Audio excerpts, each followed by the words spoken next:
I'm Dr. Cécile Cosculuela.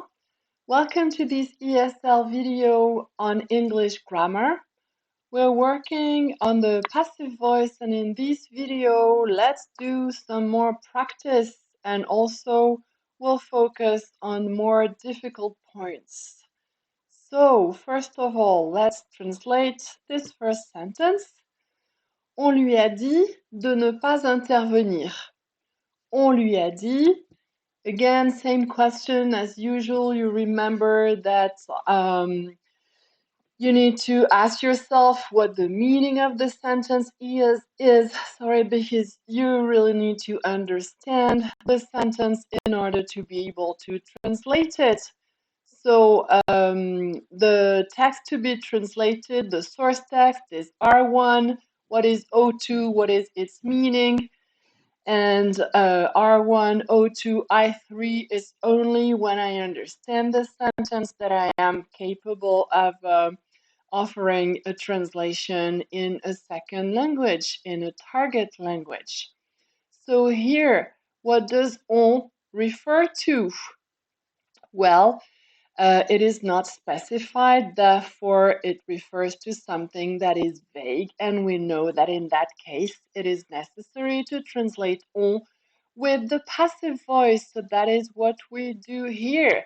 He was told not to interfere. On la disait extraordinairement riche. In this case, yes, so let me get the pointer to point out the fact that here, on lui a dit, so lui is the object here in the active sentence, and therefore it becomes the subject in the passive voice sentence. And here it's going to be exactly the same thing.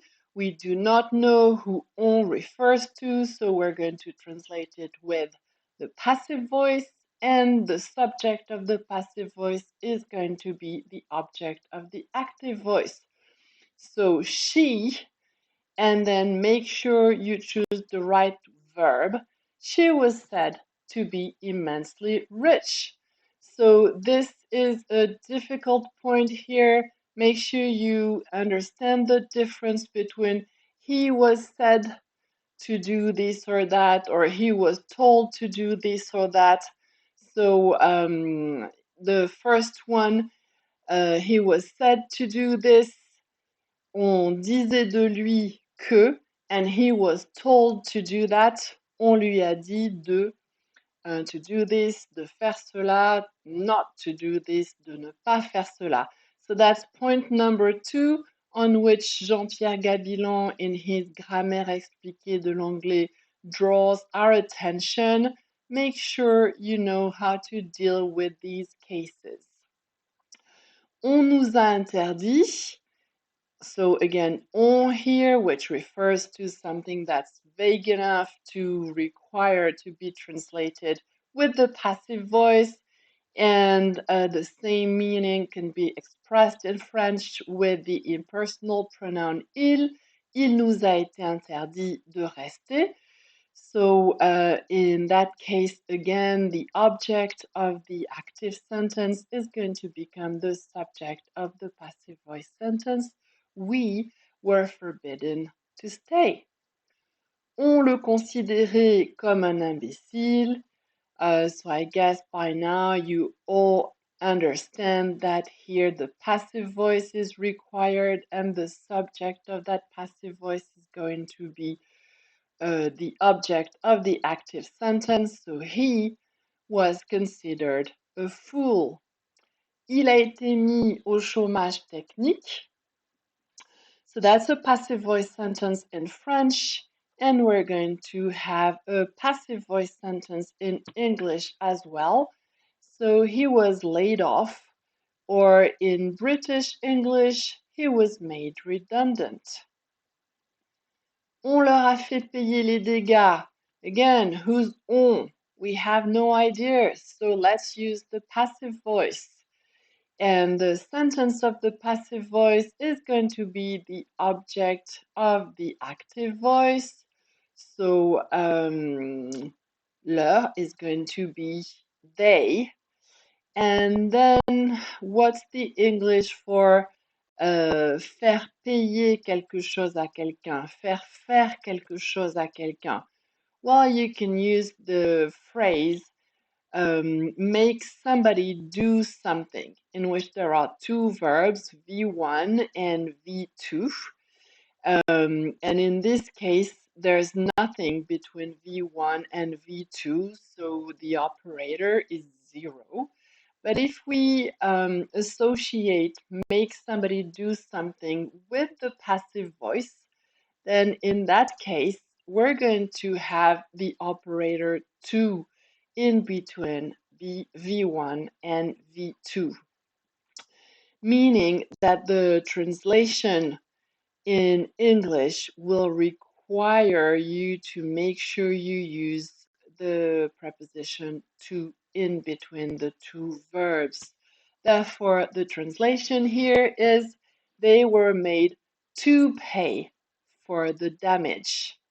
Okay, so they were, that's the past tense for be, and then the past participle of make, of the verb make, so they were made, and then before we add the second verb, V2, we need to use the preposition to. They were made to pay for the damage.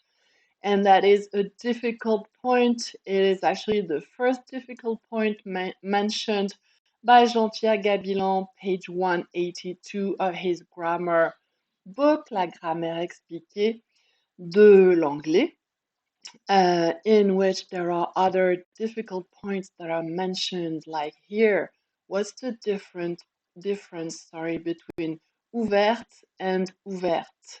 They look the same, but then if we look at the context, we can tell that in La porte était ouverte, ouverte is a past participle that has the value of an adjective, and therefore the translation is going to be the door was open, with the adjective open here that expresses the state, the quality that characterizes the door. Whereas in La porte était ouverte à 6 heures, we can tell that in that case, ouverte is a past participle that expresses an action, much like a verb does. So it's the action of opening the door, and therefore we're going to translate this sentence with the door was opened at 6. How about in Spanish? Well, the door was open will be translated by La puerta estaba abierta. And estar is very much a way to express the result of something. So the state something is in, the state, el estado. So as in, so that's what adjectives do, right? So we can tell that there are similarities here between the French, the English, and the Spanish.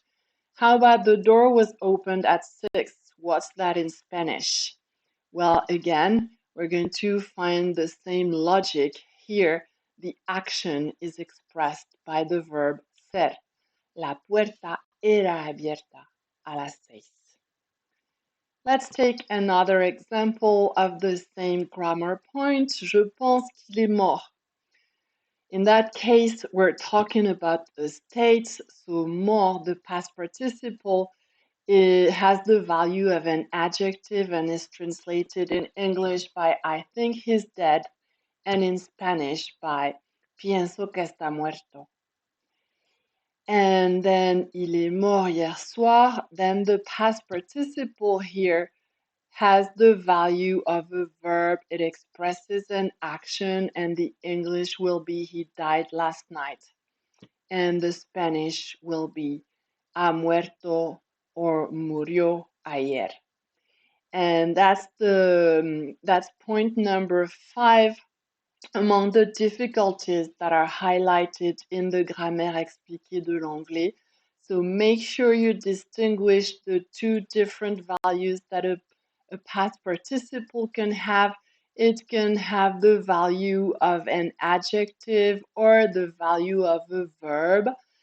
And obviously, it is translated differently in these two cases, both in English and in Spanish. Next translation. Il est souvent fait allusion à cette question. Faire allusion à quelque chose, allude to something. Et il, you can tell, does not refer to a person, therefore it is an impersonal pronoun, meaning that we do not know who alludes to that question. Therefore, all we can look at, all we can focus on is the question, which will then be used as the subject of our sentence in English. And from there, only the passive voice can be used. So the translation will be, this question is often alluded to. And again, since allude to something is a prepositional verb, we need to make sure that we use the preposition to at the end of the sentence here. More difficult and interesting translations are mentioned in Paul Larrea and Claude Rivière's Grammaire explicative, de l'anglais. So do have a look at that really interesting presentation, and let's go on to the next sentence. Le vent a cassé la branche. That's an active voice sentence that's translated by an active voice sentence in English. The wind broke the branch. In the next sentence, la branche s'est cassée, there is a pronominal verb here in French. Ou la branche a cassé, that's another option. And they will both be translated by the branch broke. So in this case, the subject is the same as the object in the active voice sentence, and the verb is in the active voice. And that, as you remember, is right in the middle between the active and passive sentences. So it is what is called the middle voice sentence. How about il a lavé et repassé sa chemise? That's an active voice sentence that is translated by he washed and ironed his shirt. And then sa chemise se lave facilement et ne se repasse pas. Both verbs here are pronominal verbs with the pronoun se.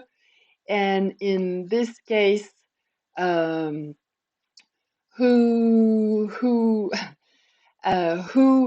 washes the shirt and who irons the shirt? Well, it is not mentioned, so all we can focus on is the shirt. Therefore, it is going to be the subject of the sentence in English. And from there, it is necessary to use actually the same subject as in the passive voice, and then the verb is in the active voice. So again, like in this sentence here, we're using the middle voice. His shirt washes easily and it doesn't iron. So the middle voice, as you remember, has specific characteristics. And so, for instance, is it possible to say the shirt washed easily by Fred?